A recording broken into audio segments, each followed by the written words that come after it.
Good morning to all of you. So, mahaw na po ta. Then, today is Sunday. Then, special ang aming breakfast dahil it's Sunday. So, once a week, kakain kami ng Jollibee.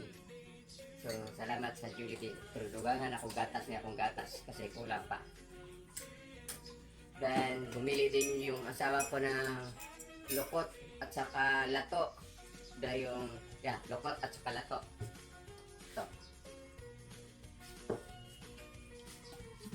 Tignan natin anong laman ito aking kamahaw.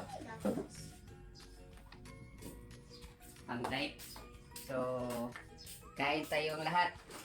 Mamahaw ta. Konting corn beef, itlog, sabon, paste mango pie. So, ngayon lang ako nakabili na or binili na kami. Salamat!